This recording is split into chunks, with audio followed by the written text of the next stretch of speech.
começar, Ilza. Ok. Boa noite a todos, sejam todos muito bem-vindos, nossos queridos amigos. Estamos novamente reunidos para realizar a nossa reunião pública. À luz da doutrina espírita, nós iremos hoje funcionar aqui pelo Zoom e também pelo Facebook, para que todos possam, junto com a gente, tomar um pouquinho do cálice desse mel que a doutrina espírita nos traz. E, para iniciar, eu vou fazer a leitura de uma página do Chico Xavier, transmitida pelo Espírito Emmanuel. O título é Eles Vivem. Antes os que partiram, precedendo-te na grande mudança, não permitas que o desespero te ensombre o coração. Eles não morreram, estão vivos. Compartilham-te as aflições quando te lastimas sem consolo. Inquietam-se com a sua rendição aos desafios da angústia quando te afastas da confiança em Deus. Eles sabem igualmente quanto dói a separação. Conhecem o pranto da despedida e te recordam as mãos trementes no adeus, conservando na acústica do espírito as palavras que pronunciaste quando não mais conseguiram responder às interpelações que articulaste no auge da amargura. Não admitas estejam eles diferentes ao teu carinho ou da dor. Eles percebem quanto te custa a readaptação ao mundo e a existência terrestre sem eles, e quase sempre se transformam em sirineu de ternura incessante, amparando-te o trabalho da renovação ou enxugando-te as lágrimas quando tateais a lousa ou lhes enfeita a memória, perguntando por quê. Pensa neles com a saudade convertida em oração. As tuas preces de amor representam acordes de esperança e devotamento, despertando-os para as visões mais altas da vida. Quando puderes, realiza por eles as tarefas em que estimariam prosseguir e tê-los-á contigo por infatigáveis zeladores de teus dias. Se muitos deles são teu refúgio e inspiração nas atividades a que te prendes no mundo, para muitos outros deles é o apoio, é o incentivo para a elevação que lhes faz necessária.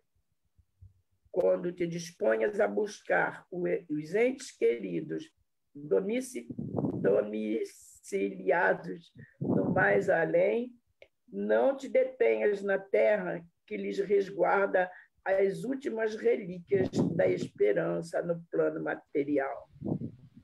Contempla os céus em que o mundo inumeráveis nos falam da união sem a Deus e ouvirás a voz deles no próprio coração a dizer-te que não caminham na direção da noite, mas sim ao encontro do novo despertar. Francisco Cândido Xavier, ditado por Emmanuel.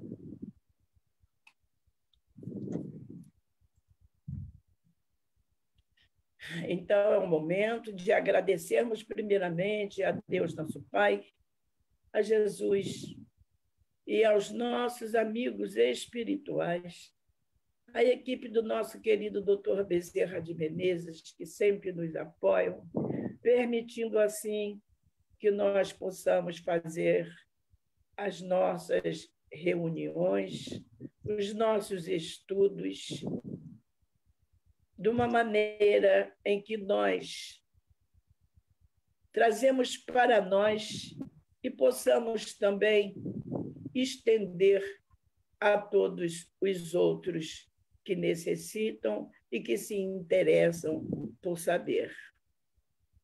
Em teu nome, Senhor Jesus, em nome de Deus, de Maria Santíssima, com o apoio dos nossos amigos espirituais, nós estamos dando início às nossas preces e estudos dentro da doutrina espírita que Deus nos concede e é o consolador que Jesus nos prometeu. Assim, sob a tua graça, Senhor, nós teremos hoje o nosso irmão Carlos Ronaldo fazendo o estudo sobre o Evangelho segundo o Espiritismo, o capítulo 13, caridade moral e caridade material. É o item 9 e 10. Contamos com a tua colaboração, Ronaldo, e a voz é toda tua, meu amigo. Comece. Boa noite a todos, que sejamos bem-vindos e que tudo possa transcorrer no clima de paz e harmonia. Eu só vou fazer uma pergunta a vocês. Vocês estão me vendo? Porque sumiu minha imagem todinha do programa e eu não estou vendo, só estou ouvindo vocês. Está ouvindo, Wilson? Estamos te vendo, sim, Ronaldo. Tá, Vamos então, vendo. tá bom. Então, nós vamos fazer o estudo assim mesmo, tá? O ponto de hoje é o Evangelho, capítulo 13, como a Ilza falou, itens 9 e 10. Tá? Caridade material e a caridade moral. São duas mensagens. Uma é trazida por um espírito que se intitulou Irmã Rosália e outra por um espírito que se intitulou um espírito protetor. Se nós observarmos na doutrina espírita, eu não sei o que está vendo, está vendo? Se nós observarmos na doutrina espírita, nas obras básicas do espiritismo, nós vamos ver que nem todos os espíritos se identificaram com o nome da sua última encarnação ou de uma encarnação conhecida. Alguns colocaram, como foi o título da segunda mensagem, né? Não sei o que está acontecendo, mas vamos lá. Um se intitulou como um espírito protetor e o outro como Irmã Rosália. Aqueles que colocaram o seu nome, nós conseguimos ter dados biográficos. Os outros, infelizmente, nós não temos. Então, na primeira mensagem, que é de Irmã Rosália, o nome verdadeiro dela de batismo era Jeanne Marie Rendu, ou Rendi, se quiserem falar em francês.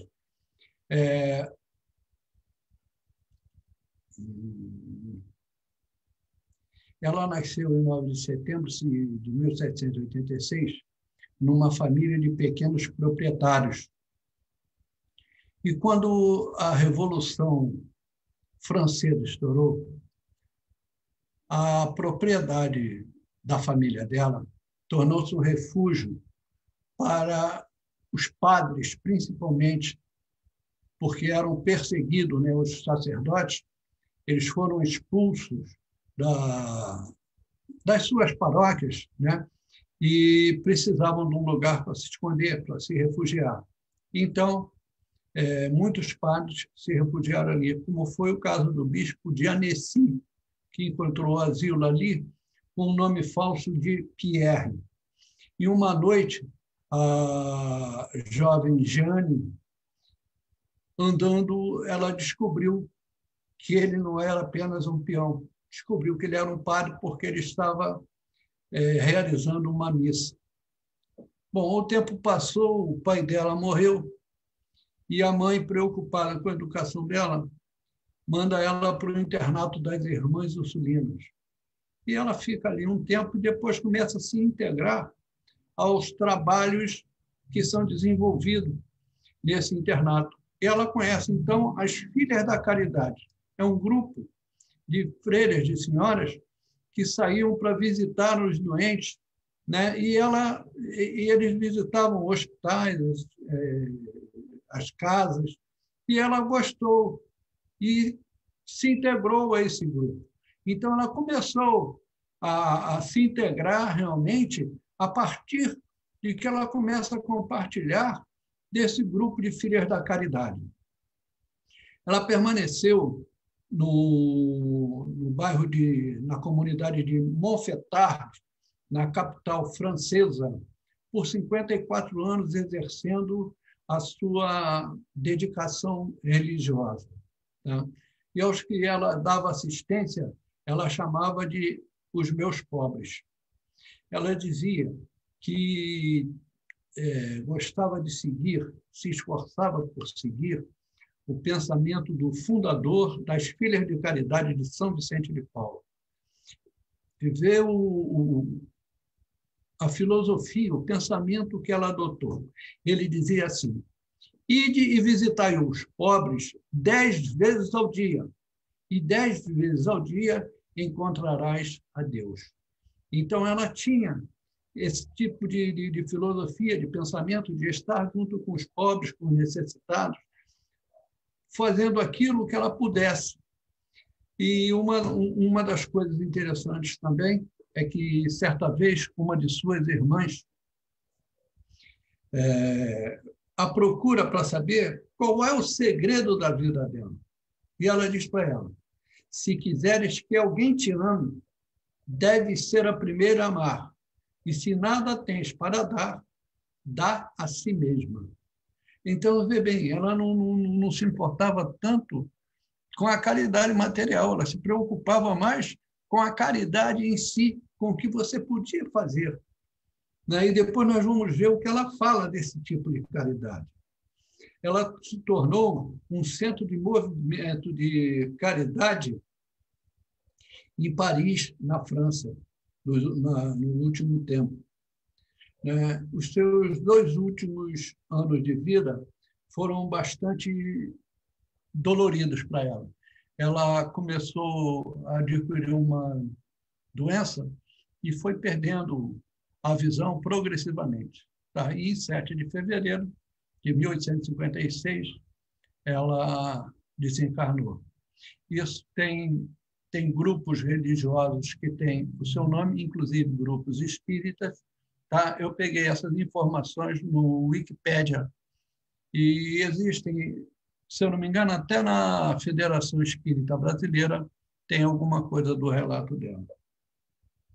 Mas eu gostaria de chamar a atenção de vocês numa coisa. Vejam que ela desencarnou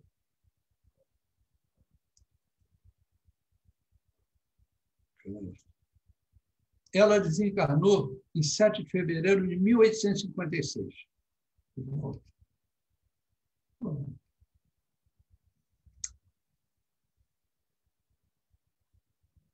Rapaz. Bom, ela desencarnou em 1856. Não está dando certo, tem alguma coisa errada aqui no meu computador. Mas vamos lá. Respirar fundo. Vamos ver se a gente abre o programa de novo que fechou.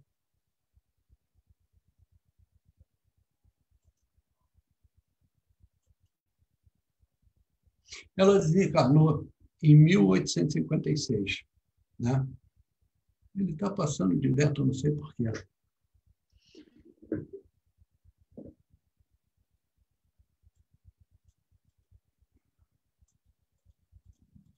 Poxa, mas eu sou paciente. Vamos lá. Ela desencarnou em fevereiro de 1856.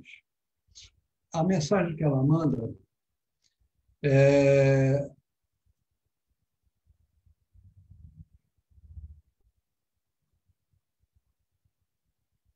a mensagem que ela manda, que é foco de estudo na noite de hoje, data de 1860.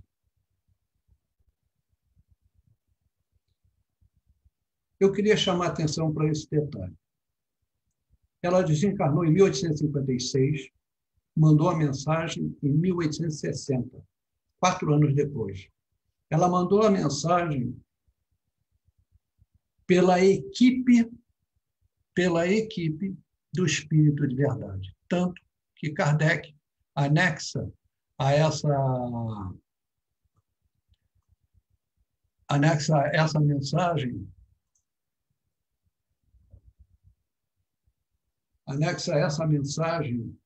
ao Evangelho segundo o Espiritismo.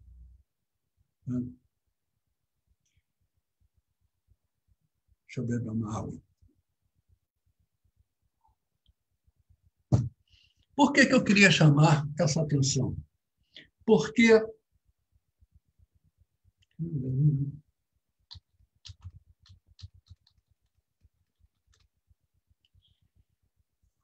se nós observarmos André Luiz, ele levou muito tempo, ele levou 8 anos padecendo no umbral. Depois de 8 anos de sofrimento e algumas coisas assim, ele ainda teve, depois de ser socorrido e levado para nosso lar, ele teve que se preparar para poder mandar as mensagens.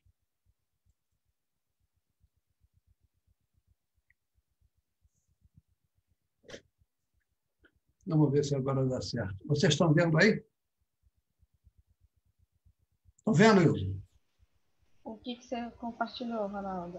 Não tá, só está aparecendo você, não tem compartilhamento, não. Não está, não? Está difícil hoje.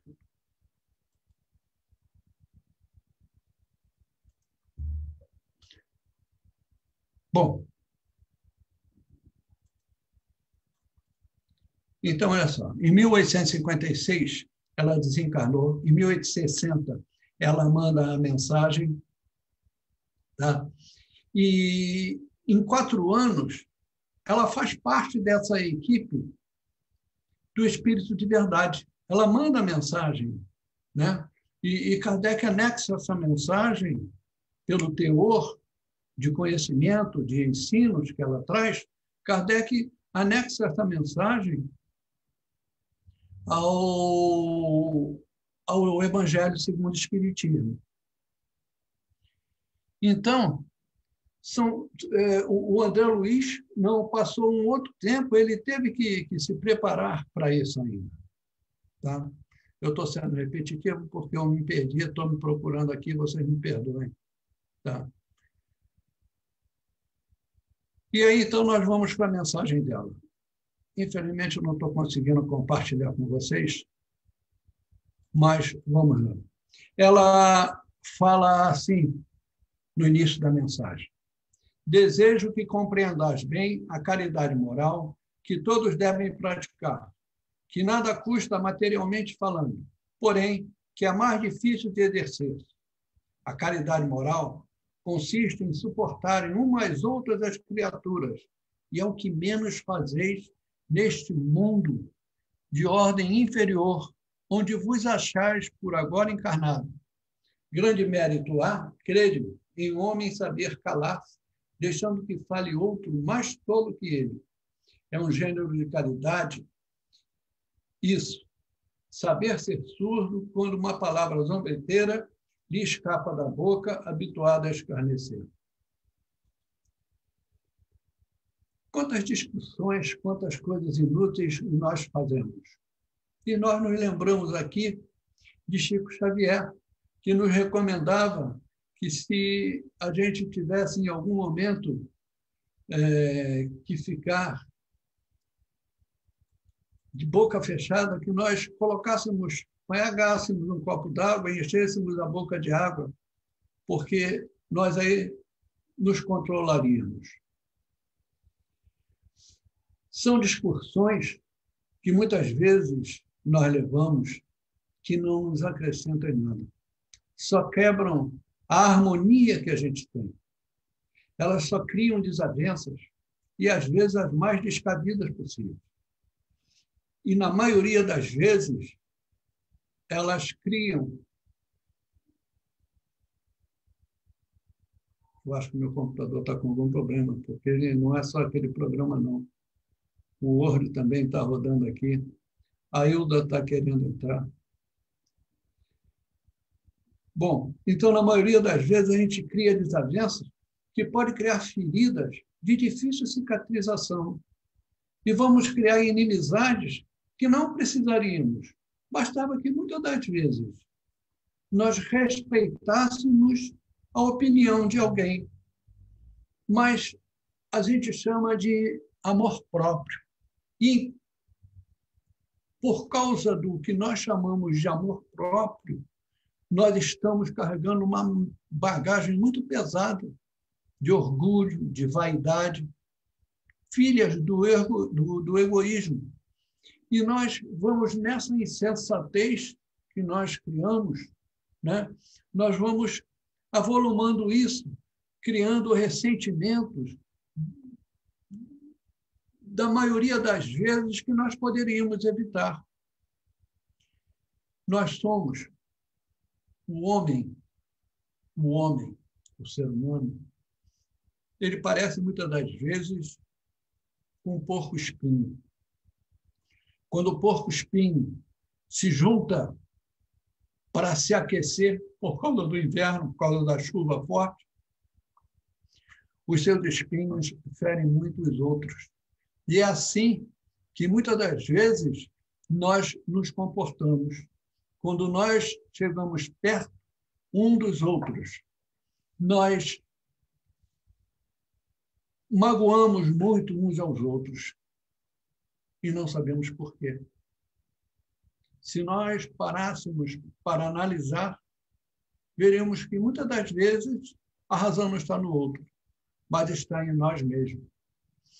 No Livro dos Espíritos, quando a gente pensa que nós temos que ter na vida um pensamento que nos aproxime mais de Jesus, para que a gente possa tê-lo realmente na nossa intimidade, nos nossos pensamentos, para que a gente possa entender os seus ensinos com a profundidade que o Espiritismo nos dá. No Livro dos Espíritos, na questão 886, Kardec pergunta aos espíritos qual o verdadeiro sentido da palavra caridade, como a entendia Jesus. Por que Kardec pergunta assim? Ora, porque está escrito no Livro dos Espíritos que Deus nos deu Jesus como mestre, como guia, como modelo de vida. Ele é o nosso guia. Se é o nosso guia, nós temos que ver como ele entende as coisas para que a gente possa seguir essas coisas. E, por isso, né, Kardec vai perguntar aos espíritos qual o verdadeiro sentido da palavra caridade, como entendia Jesus. E a resposta é benevolência para com todos, indulgência para imperfeições dos outros e perdão das ofensas. Tem uma anotação de Kardec nessa passagem também. Kardec, nessa pergunta, ele coloca assim: o amor e a caridade são complemento da lei de justiça, pois amar ao próximo é fazer-lhe todo o bem que seja possível, que desejáramos que nos fosse feito. Tal o sentido dessas palavras de Jesus: amai-vos uns aos outros como irmãos. A caridade, segundo Jesus, não se restringe à esmola, abrange todas as relações que nos achamos com os nossos semelhantes, sejam eles nossos inferiores, nossos iguais ou nossos superiores. Ela nos prescreve a indulgência, porque da indulgência precisamos nós mesmos, e nos proíbe que humilhemos os desafortunados, contrariamente ao que se costuma fazer. Apresente-se uma pessoa rica e todas as atenções e deferências lhe serão dispensadas. Se for pobre, toda a gente que entende que não precisa preocupar-se com ela. No entanto, quanto mais lastimosa seja a sua posição, tanto maior cuidado devemos pôr em não lhe aumentarmos o infortúnio pela humilhação. O homem verdadeiramente bom procura elevar os seus próprios olhos àquele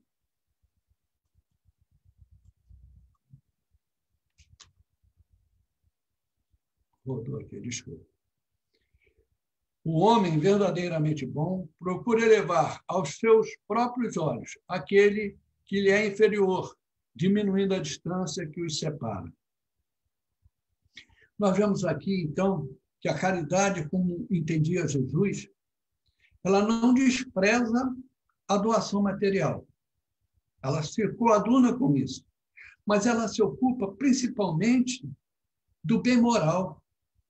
Porque é pelo bem moral que nós vamos nos elevar. E é pelo bem moral que nós podemos elevar as pessoas. Porque quem é benevolente benevolente é a qualidade de quem não mede esforço, de quem pratica o bem, e ele fala, né? Sempre, com todas as suas forças, só pratica o bem. E indulgente é a qualidade de quem não evidencia os erros alheios, querendo se promover, que sabe resgatar aquele que está num patamar inferior, elevando. E o perdão, tanto recomendado por Jesus, tanto que ele diz que nós devemos perdoar não 7 vezes, mas 70 vezes 7, né? É a prática de quem tem o amor suficiente para compreender um momento mau do seu semelhante, de uma outra pessoa, e não se sentir agredido, ofendido por aquilo. Quem pratica ou se esforça por praticar essas 3 virtudes está dando um passo muito grande em direção ao seu progresso espiritual. Na obra Filosofia Espírita, no volume 17, onde Miramês comenta a questão 886, ele diz que a caridade, segundo Jesus, é uma ação benfeitora, capaz de modificar a criatura em todos os sentidos, tanto a quem oferta quanto a quem recebe. Então, os dois são beneficiados. É o amor na sua mais alta expressão. É a benevolência conduzindo ao entendimento. É a indulgência despertando a esperança divina no coração. É o esquecimento das ofensas, transmutando toda a violência em paz para os sentimentos. A caridade não pode ser aparente sem vida própria. A caridade é luz do coração, é maturidade da alma. Os que desejam viver essa ilusão são como aqueles a quem se refere o Evangelho. Recebem a luz, mas a ignoram, preferem viver nas trevas. E ele diz que benevolência é a vontade de ajudar desinteressadamente os que precisam de ajuda. A indulgência é a tolerância, a compreensão com os defeitos do próximo, sem humilhar ou constranger. E perdoar significa não somente esquecer o mal recebido, mas também não desejar nenhum mal a quem o pratica. Nós temos que nos lembrar que o amor é o melhor antídoto, é o antídoto mais eficaz para todo e qualquer mal. Ele instaura o bem-estar, ele une, ele irradia uma aura de bem-estar para quem recebe, para quem faz e para quem está perto. Prosseguindo na mensagem, a irmã Rosália, ela diz que se nós repelimos a ajuda a quem nos bate a porta, a quem nos vem pedir socorro. Nós podemos estar repelindo alguém que nos foi caro numa encarnação passada, no nosso círculo carnal, vivendo ali em conjunto conosco. Então, ela diz que nós poderemos ficar constrangidos quando desencarnarmos e chegarmos ao mundo espiritual e encontrarmos com essa alma querida. Nós ficaremos envergonhados, porque podíamos ter feito alguma coisa para amenizar o seu sofrimento e não fizemos nada. Ela ainda ressalta que, quando ela chegou no mundo espiritual, ela teve a grata satisfação de desfrutar da felicidade desses reencontros, encontrar aqueles a quem ela tinha assistido. E qual não é a surpresa dela? Que viu que ela tinha podido socorrer na Terra, quando ela estava encarnada, um espírito de um grau evolutivo maior que o dela, um espírito que, como ela diz, ela tinha que suplicar socorro nesse instante. Então, nós não sabemos quem são aquelas pessoas que Deus conduz à nossa porta, para que a gente possa saber fazer alguma coisa, para que a gente tenha uma oportunidade, que a verdade é essa, e muitas das vezes a gente chama de dificuldade, né? Que a gente tenha oportunidade de praticar o bem, de dulcificar a nossa alma. E muitas das vezes a gente se esquece disso. A gente vai buscar nas coisas materiais aquilo que a gente deveria esquecer. Espera aí que meu programa está rolando de novo aqui, está se adiantando, eu não estou vendo onde eu estou.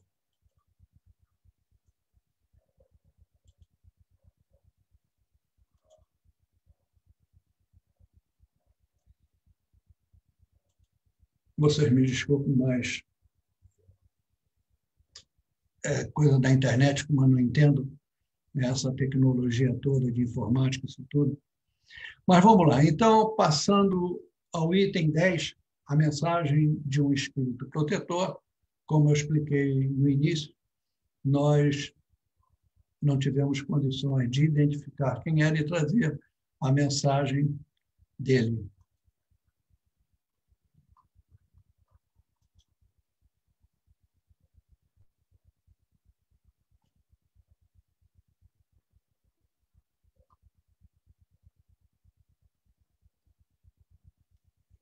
A mensagem do espírito protetor, ele começa falando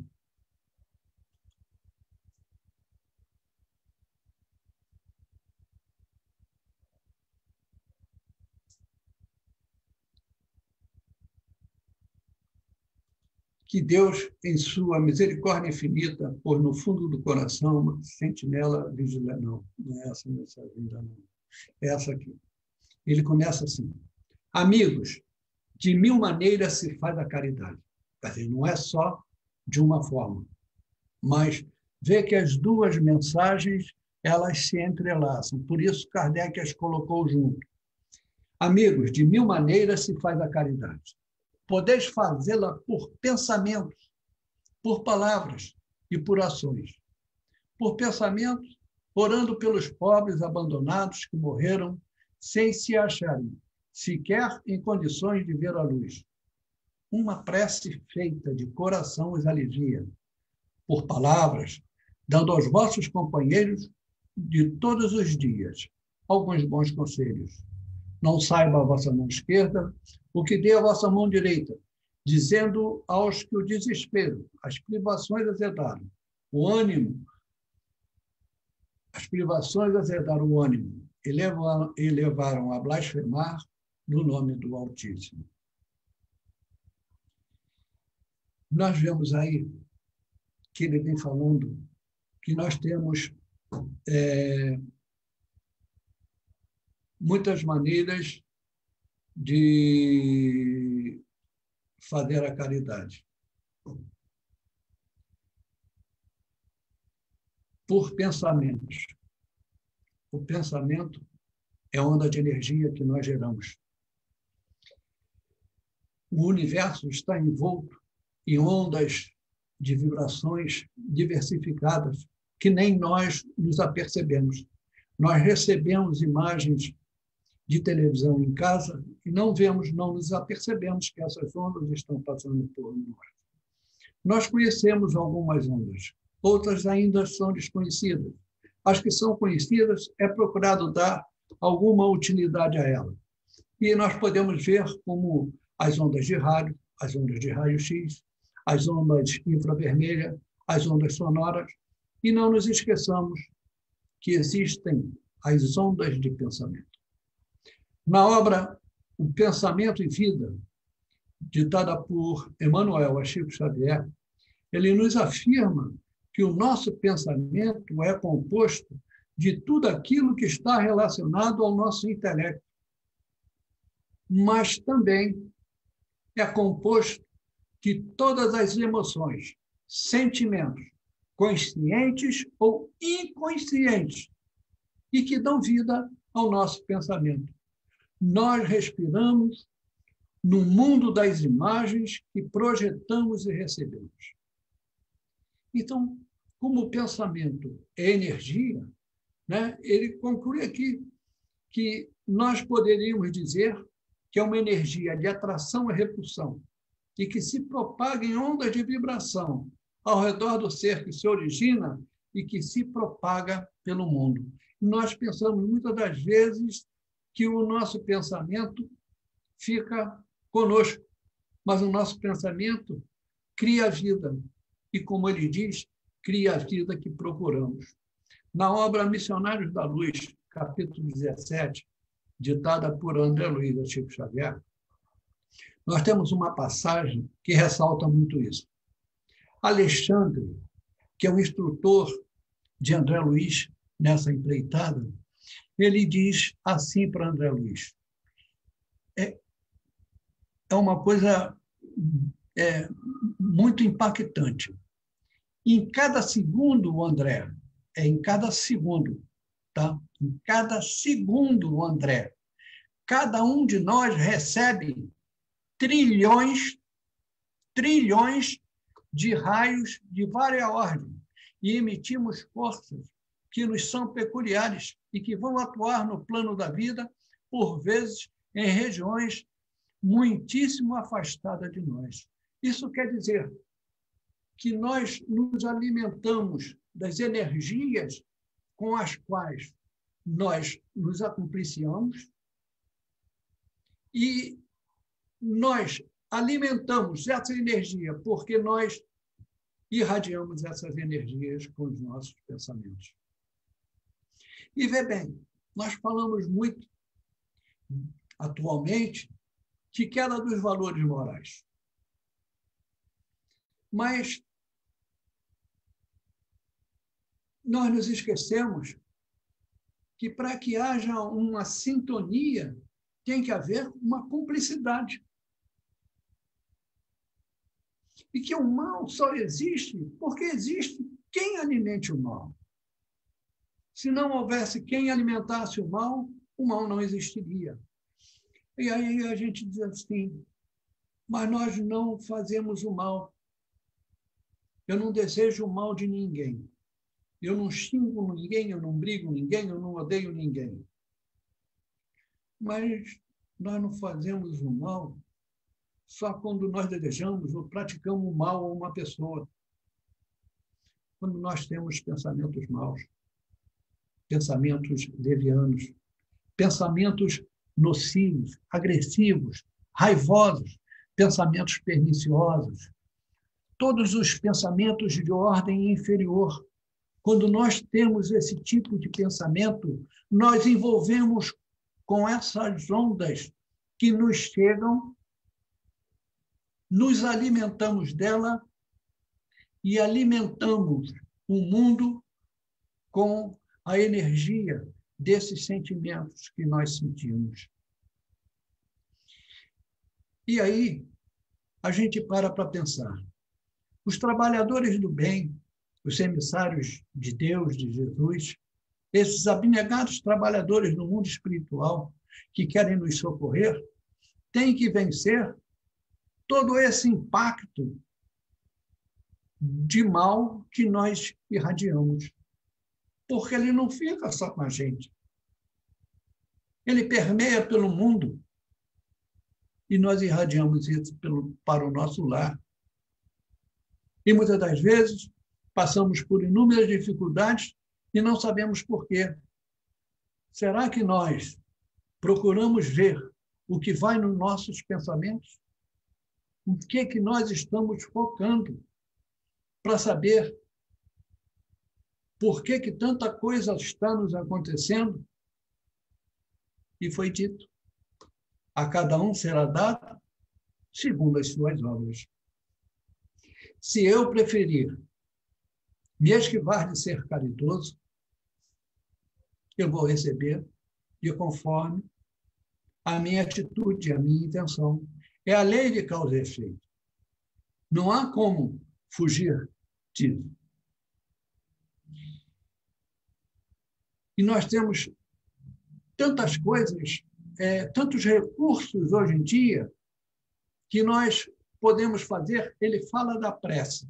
Nós podemos fazer uma prece nesse momento que está essa pandemia, que está todo esse alvoroço no mundo, né? Nesse momento que nós entramos numa eleição política.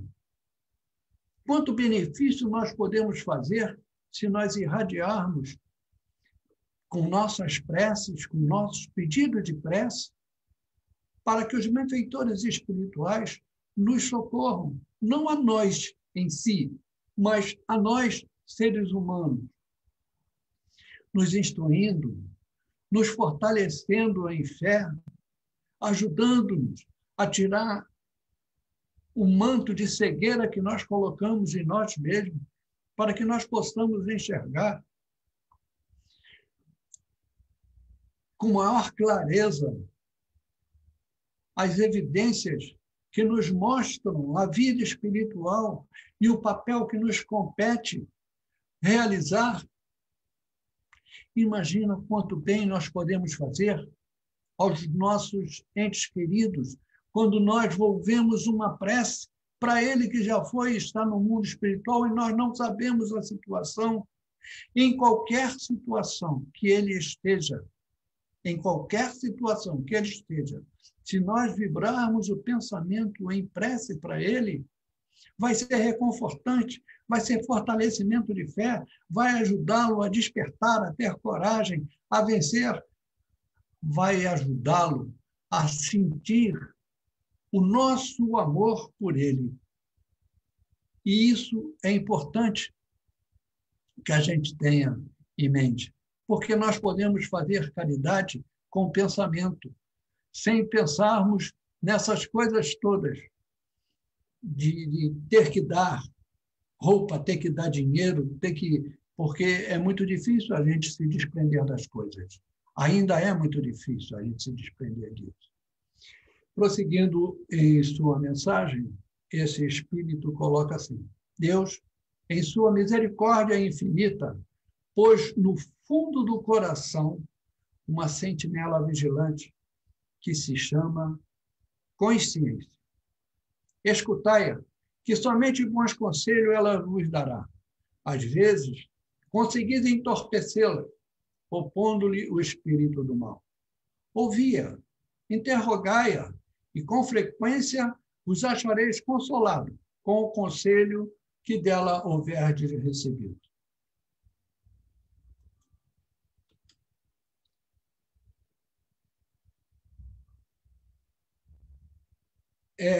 Procurando no dicionário, todos nós sabemos o que é a consciência, mas só para relembrar, no dicionário diz que consciência é o sentido ou percepção que o ser humano possui do que é moralmente certo ou errado. Vou repetir.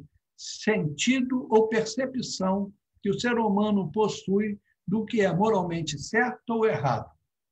E na questão 835 do Livro dos Espíritos, eles nos dizem, os espíritos nos dizem, resumindo, que a consciência é um pensamento íntimo que pertence ao homem, como todos os outros pensamentos. Então, nós vemos que, intimamente, nós temos esse pensamento que nos dá o sentido, moralmente, do que é certo e do que é errado. E na questão 621, Kardec pergunta aos espíritos, onde está escrita a lei de Deus? E eles respondem, na consciência. Então, vê, na nossa consciência, nesse pensamento íntimo nosso, do que é moralmente certo ou errado, está esculpida, está inscrita a lei de Deus. E aí é um tribunal incorruptível. Nós não conseguimos corromper esse tribunal. Às vezes, uma pessoa procura se justificar com a outra, dizendo que fez isso ou fez aquilo, porque a outra pessoa agiu dessa ou daquela forma. Na verdade, ela não está querendo se justificar para outra pessoa. Ela está querendo se justificar para ela mesma, porque esse tribunal que tem dentro de cada um de nós é que nos faz o julgamento das nossas ações, das nossas atitudes, das nossas posturas, inclusive dos nossos próprios pensamentos. Se o homem se colocasse numa posição de consultar mais a sua consciência, de se colocar no lugar do outro, ele veria que o mundo seria melhor, porque ele ia seguir os ensinos de Jesus e não ia fazer aos outros aquilo que não queria que os outros lhe fizessem, porque a sua consciência está lhe dizendo que aquilo não é justo, que aquilo não é bom, que aquilo não é correto, que ele não gostaria que os outros agissem assim. Então, o homem não agiria dessa forma. Ele procuraria agir de uma forma mais justa, mais correta. Nós queremos lembrar aqui que o lema do Espiritismo é fora da caridade não há salvação. E vamos entender o que vem a ser salvação. Não é ser pego por um anjinho que vai bater nos asas e vai nos sentar no trono ao lado de Deus, lá nas nuvens. É evitar que a gente caia em mal maior para que a gente não sofra mais do que o que a gente já sofre. No Evangelho, capítulo 11, item 4, ele nos recomenda assim, é uma observação de Kardec. Amar o próximo como a si mesmo é fazer pelos outros o que queríamos que os outros fizessem por nós. É a expressão mais completa da caridade, porque resume todos os deveres do homem para com o próximo. Então, fazer aos outros aquilo que queríamos que os outros nos fizessem resume todos os deveres que nós devemos ter para com o nosso próximo. Fazer a eles todo o bem que nos seja possível. É assim que nós devemos agir. Encerrando o nosso estudo, eu queria encerrar com uma passagem que está no livro Jesus no Lar, no capítulo 20, chamado A Caridade Desconhecida. Conta a obra que os apóstolos estavam conversando e que diziam que tinham grande dificuldade de fazer a caridade porque não tinham bens materiais. E que a maioria dos homens que eram detentores desses bens não tinham esse interesse, não tinham piedade. E que, através da caridade, eles poderiam exercer essa piedade, mas não faziam. Jesus, ouvindo aquilo, se aproxima deles e conta uma história. Diz que um espírito foi determinado a encarnar na Terra para praticar todo o bem que ele pudesse fazer.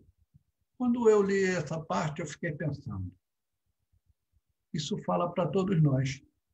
Porque qual de nós não vem encarnado para fazer todo o bem que pode fazer? Então, eu acho que essa passagem é para todos nós. E sempre é para todos nós. Bom, e esse homem nasceu no estado de extrema pobreza. Passava por grandes necessidades. E, de modo algum, ele podia retirar uma mísera moeda do seu salário para socorrer alguém. Ele não podia, não tinha como dividir o pão de seus filhos com os filhos dos próximos. Ele não podia tirar as vestes dos seus filhos para vestir os próximos. É o cobertor curto demais, que a gente puxa de lá, cobre a cabeça, descobre o pé. Cobre o pé, descobre a cabeça. Bom, mas ele procurava consolar, confortar as pessoas, levando palavras de estímulo, de fé, né? Alimentos do coração, de esperança, né? Procurava amenizar o sofrimento e a dor dos outros com palavras de ensinos religiosos, né? Mas, mesmo assim, o seu coração ficava magoado porque ele não podia distribuir nada do que ele tinha. E ele, pensando nisso, ele parou para fazer uma meditação. Aí ele resolveu fazer uma coisa: guerrear o mal, em todas as frentes que lhe fosse possível. Ele ia ser um guerreiro contra o mal. E ele começou a fazer isso a partir de si mesmo. Mas como? E Jesus explica. Ele passou a extinguir todos os pensamentos de ordem inferior que lhes eram sugeridos. E ele começou a observar que toda vez que ele começava a fazer esse exercício, ele tinha mais força para não reagir aos insultos, às ofensas, às agressões. Ele não entrava naquela correnteza que arrastava a humanidade e que levava as pessoas a se degladiarem, a discutirem, a brigarem, a entrarem em desavenças. E ele começou a fazer isso e a levar esse tipo de pensamento para os outros. Quando alguém lhe chegava falando mal de outra pessoa, ele procurava evidenciar nessa outra pessoa a bondade que existia nela. Ou que ela era filha de Deus, irmão nosso, como todos nós. E ele começou a fazer isso e a divulgar tudo isso. Desencarnou e, calmo como era, Jesus concluiu: distribuamos o pão da cobertura. Não, ele desencarnou. E quando ele se vê no mundo espiritual, ele se vê detentor de uma luz aureolada que irradiava dele. E ele não sabia por quê. E aí, Jesus, então, conclui: distribuamos o pão e a cobertura, acendamos a luz para a ignorância e intensificamos a fraternidade, aniquilando a discórdia. Mas não nos esqueçamos do combate metódico e sereno contra o mal, em esforço diário, convictos de que, nessa batalha santificante, conquistaremos a divina coroa da caridade desconhecida. Que todos nós possamos nos conciliar com os nossos tutelares espirituais, vencendo as nossas dificuldades de ordem interna e passemos a ser mais do que já somos, se somos caridosos em nome do amor que irradia de Deus e que vem trazido por Jesus. Muito obrigado a todos, uma boa noite e me desculpem os atropelos da transmissão. Fiquem com Deus. Transmissão é assim mesmo, a gente não tem a que desculpar, porque acontece contigo, comigo, com todo mundo, mas a gente vai em frente, não é? Não é uma Voltou a mensagem. A imagem voltou. Agora eu estou vendo você. Ah, porque eu tinha desligado a câmera, né, querido? Não, não tinha desligado, Não. não. Tá tudo legal. Não, eu desliguei a minha.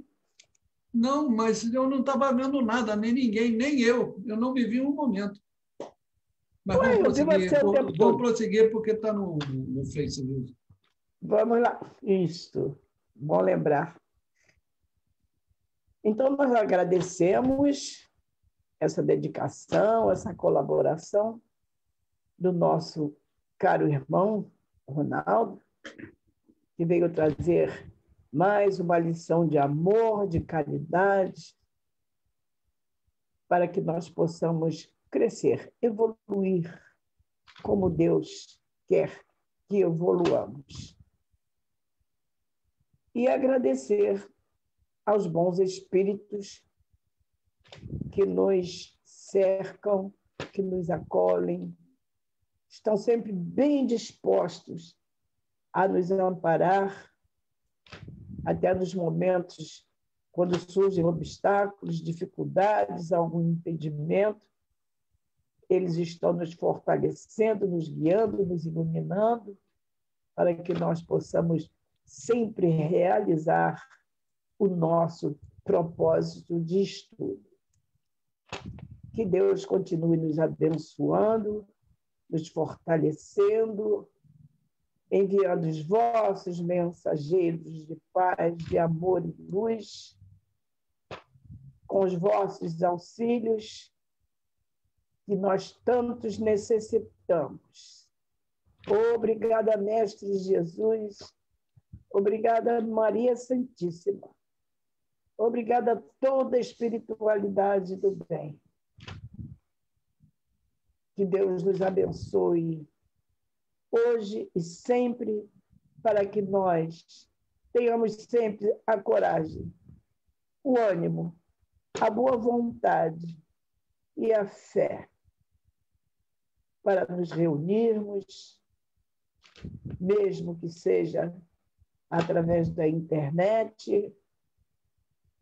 Nós podemos não estar unidos com nossos corpos físicos, mas estamos unidos em um só objetivo. E por isso Deus nos abençoe. Deus nos abençoa sempre, a cada vez que nós procuramos por Ele. Gratidão em nossos corações a Ti, nosso Criador. Que Jesus permaneça conosco, hoje e sempre. Que assim seja. Graças a Deus. E agora os recados.